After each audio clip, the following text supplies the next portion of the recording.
প্রিয় দর্শক, আজ আমরা অনেক ট্রাভেলের পক্ষ থেকে আরো নতুন একটা ব্লগ শুরু করছি। তো আমরা এখন অনেক ট্রাভেল ব্লগ নিয়ে আমরা পৌঁছে যাব মেঘের রাজ্যে সাজেক।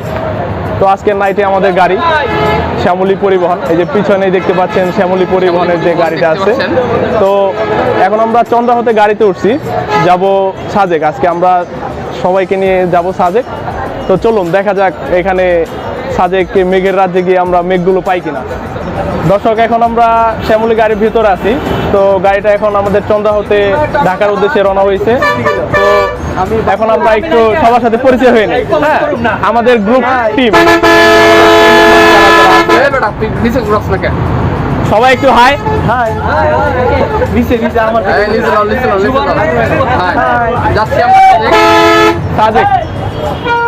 আমাদের অনেক ভাই কিন্তু এখনো সিট পায়নি, অনেক সিট আছে তারপরেও সে দাঁড়িয়ে আছে।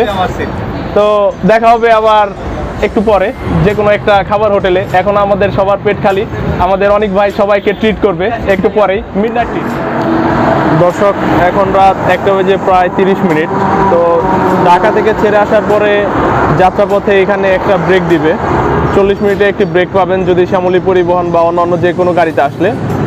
তো এখানে খাবার বা ফ্রেশ হওয়ার জন্য একটা যে কোনো ব্রেক ধলাই চলে। তো এখন আমি ক্যামেরার সামনে আসতেছি না, কারণ বুঝতেই পারতেছেন রাত 1টা বাজে 30 মিনিট, ঘুমের অবস্থা। তো এখন আমি আপনাদের যা সাজেস্ট করব, তো তাজমহল হোটেলটি নামে অনেক ভালো থাকলেও তো টাকার দিক দিয়ে বুঝতেই পারছেন, তাজমহল তো টাকার দিক দিয়ে একটু মানে ভালো হবে, নামে ভালো তো মানেও ভালো। তো যাদের পকেটের অবস্থা একটু ফাঁকা, তো তারা চিন্তা করবেন যে এই হোটেল থেকে খুব দামি কোনো খাবার না খাওয়ার জন্য, এবং কি খাবার আগে একটু চেষ্টা করবেন টাকার অঙ্কটা দেখে নেওয়ার জন্য। তো এখানে আমার টাইম শেষ, আমি একটু লেট করে ঘুম থেকে উঠেছি। তো এই কারণে আর আমি ভেতরে আর কিছু দেখাচ্ছি না। আমি চেষ্টা করবো ভেতরে কোনো খাবার টাবার যদি দেখাতে পারি একটু সামনে, যে আমার গাড়ি মনে হয় 5 মিনিটের ভেতরে ছেড়ে যাবে। তো আমি চেষ্টা করতেছি একটু ভেতরের জিনিসগুলো দেখাতে। হোটেল তাজমহল, এটা হলো তার প্রবেশ পথ। তো ঢুকতেই প্রথমে আপনারা মিষ্টির একটা পেয়ে যাবেন। তো এখানে মিষ্টির কিছু তালিকা আমি দিয়ে দিতেছি।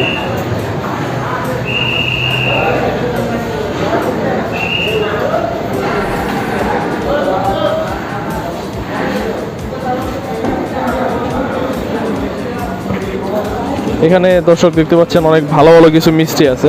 তো আপনারা চাইলে এখান থেকে প্রাইসটা দেখে এখান থেকে নিয়ে যেতে পারেন যাওয়ার পথে। আমি বলবো যে বাসায় যাওয়ার পথে এখান থেকে ভালো কোনো মিষ্টি নিয়ে যাবেন, কুমিল্লার মিষ্টি খুব ভালো হয়।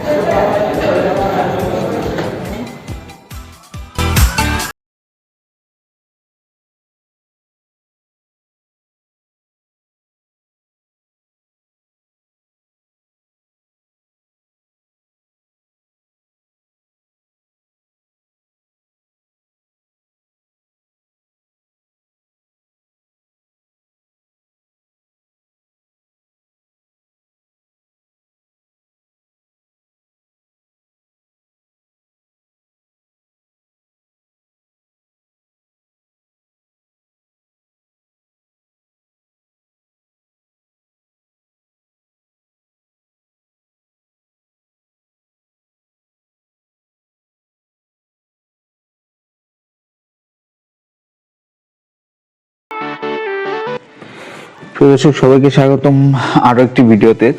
তো আজকে ভিডিও টাইটেল দেখে বুঝতে পারছেন যে আজকে আমাদের উদ্দেশ্য হলো মেঘের রাজ্য সাজেক দেখার উদ্দেশ্যে আমরা রওনা হয়েছি। প্রিয় দর্শক, আমরা শ্যামলী বাসে করে খাগড়াছড়ি পর্যন্ত গিয়েছিলাম, তারপর সাজেকের উদ্দেশ্যে চাঁদের গাড়ি ভাড়া করেছিলাম। তো চাঁদের গাড়ি দুটি প্রকারের পেয়ে থাকবেন, মানে 2 ধরনের পেয়ে থাকবেন। একটির মধ্যে 10 থেকে 12 জন উঠতে পারবেন, আর অন্যটির মধ্যে 16 জন। আমরা যেহেতু 16 জন গিয়েছিলাম, তাই আমাদের জন্য একটু কষ্টটা কম হয়েছিল, এবং 16 জনের যে বড় গাড়িটা সেটা আমরা করেছিলাম।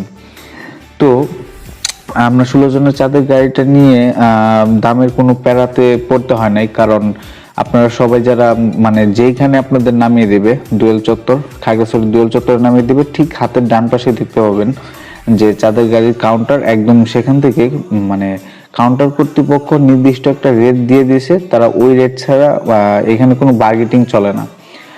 ওই রেটের মধ্যে আপনাদের গাড়ি নিতে হবে। যেটা 10 থেকে 12 জনের গাড়ি, সেটা আপনারা মানে খুব অল্প টাকায়, মানে ছয় ছয় থেকে 6,500 বা 700, 7,500 এর মধ্যেই পেয়ে যাবেন। আর যেটা 16 জনের গাড়ি সেটা 11,700। তো আমরা 11,700 টাকা দিয়ে গাড়িটা নিই, দেন সবাই ব্যাগপত্র গুছিয়ে গাড়িতে উঠি। গাড়িতে উঠে আমরা সাজেকের উদ্দেশ্যে রওনা দিই। এবার সাজেকের কিছু গুরুত্বপূর্ণ কথা আপনাদের সাথে শেয়ার করি। বাংলাদেশের রাঙ্গামাটি জেলার বাঘাইছড়ি উপজেলার অন্তর্গত সাজেক ইউনিয়নে এই বিখ্যাত পর্যটন স্থান। রাঙ্গামাটির একেবারে উত্তরে অবস্থিত এই সাজেক ভ্যালি রয়েছে দুটি পাড়া, রুইলুই ও কংলাক পাড়া। এই দুটি পাড়ায় মিলে সাজেকের মূল সৌন্দর্য। খাগড়াছড়ি জেলার সদর থেকে সাজেকের দূরত্ব হলো 70 কিলোমিটার। সাজেকের উত্তরে ভারতের ত্রিপুরা সীমান্ত রয়েছে, যা কিনা আংশিক পাহাড়গুলা সাজেক থেকে দেখা যায়, কংলাক পাহাড় থেকে দেখা যায়। সাজেকের একটি বিশেষত্ব হচ্ছে সূর্যোদয় ও সূর্যাস্ত দুটোই দেখা যায়। সাজেকের রুইলুই মানে কটেজ থেকে পায়ে হেঁটে যাওয়া যায় কংলাক পাহাড়ে। এখন অবশ্য সবাই গাড়িতেই যায়, কিছু দূর গাড়িতে যাওয়ার পর তারপর পায়ে হেঁটে ট্রেকিং করে কংলাক পাহাড়ে উঠতে হয়। এছাড়াও খাজাছড়া ঝর্ণা এবং প্যাকেজে আপনাদের সাথে যে মানে যে প্যাকেজটা দেওয়া থাকবে, আপনারা চাইলে দুটি ভাবে প্যাকেজ নিতে পারেন। একটা দিন যে দিন আসতে, আবার আরেকটা 2 রাত 1 দিন, আরেকটা আছে 3 রাত 2 দিন। তো আমাদের হাতে যে সময়টা আমরা যা আগে প্ল্যান করছিলাম, ওই প্ল্যান মোতাবেক আমরা 2 দিন 1 রাত ছিলাম সেই প্যাকেজটাতে। ওই প্যাকেজটাতেই ছিল হলো যে তারা মানে সাজেকের যে চাঁদের গাড়ি যে ড্রাইভার, উনি আমাদের ওই সাজেক কংলাক পাহাড় দুইটাই ঘুরাবে, ঘুরিয়ে দেন পরের দিন 10টা স্কোয়াডে আমরা ফিরবো খাগড়াছড়িতে। আর খাগড়াছড়ির যে 4টা প্লেস এই প্যাকেজে ছিল সেই প্লেসগুলো আমাদের ঘুরাইছে। সো সবাই সাজেক আসলে অবশ্যই এর সৌন্দর্যটা উপভোগ করবেন, এবং এর যে আশেপাশের ভিউ আমি মনে করি যে আসলে আপনাদের খুবই ভালো লাগবে। আর এটা আপনারা খুব ভালো করে উপভোগ করতে পারবেন। তো আমি আপনাদের কাছে মানে যে সাজেশনটা করি সেটা হলো, অবশ্যই পারলে শীতে যাবেন, গরমে খুব একটা পাহাড় ভালো হবে না। তবে গরমেই যদিও এর যৌবনটা ফুটে ওঠে, বাট শীতকালে এটা ঘুরে বেশি মজা।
প্রিয় দর্শক, সাজেকে আপনারা অবশ্যই শীতে যাবার চেষ্টা করবেন, কারণ শীতে বা শীতের শুরুতে এর ভিউটা বেশ জোস লাগে।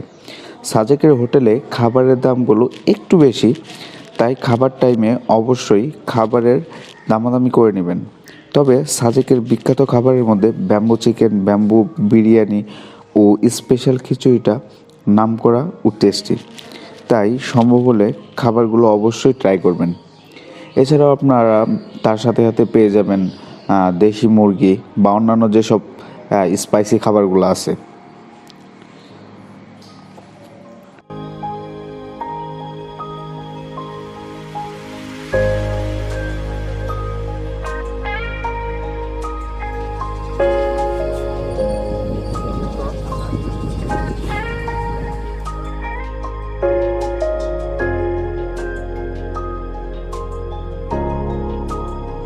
তো আজ আমরা সাজেকে আছি, তো এখন সন্ধ্যা হয়ে গেছে।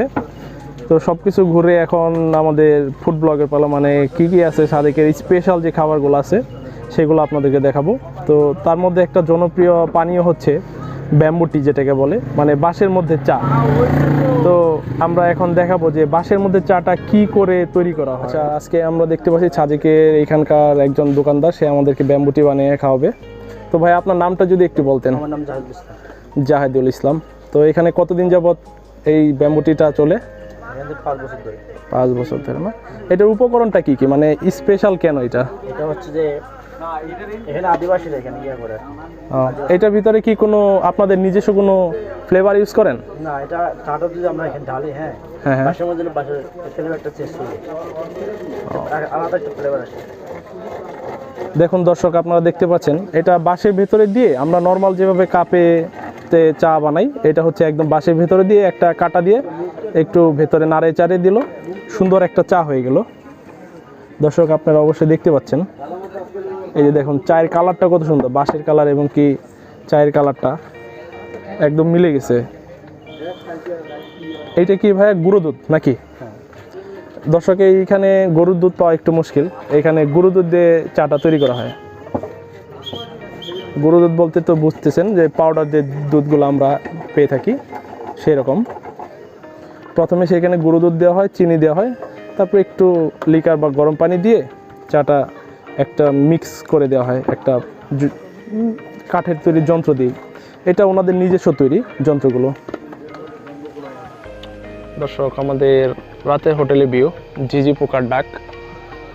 তো রাতে আমাদের খাবার মেনুর মধ্যে আছে বারবিকিউ এবং হচ্ছে চিকেন ব্যাম্বু চিকেন যেটাই বলেন। তো এখানে আমাদের গ্রুপ টিম 2টা, তো 2টা টিম মিলেই এখানে বারবিকিউ বানানো হচ্ছে। তো অনেক ধোয়ার কারণে আমরা একটু পিছনে, তো এখানে আমাদের কিছু মেম্বার আছে। এই ভিডিওটায় সাজেক নিয়ে এতটুকুই বলার ছিল। সাজেক নিয়ে আরও কথা থাকলে বা আরও তথ্য জানা থাকলে অবশ্যই কমেন্ট করবেন এবং আমাদের চ্যানেলে নতুন হলে অবশ্যই সাবস্ক্রাইব করবেন। আর এমন সব ভিডিও পেতে চাইলে অবশ্যই বেল আইকনটি ক্লিক করে রাখবেন। ভিডিওটা লাইক দিতে অবশ্যই ভুলবেন না। ধন্যবাদ সকলকে এবং ভালো থাকবেন। আবার পরবর্তী ভিডিওতে আপনাদের সাথে দেখা হবে এবং কথা হবে।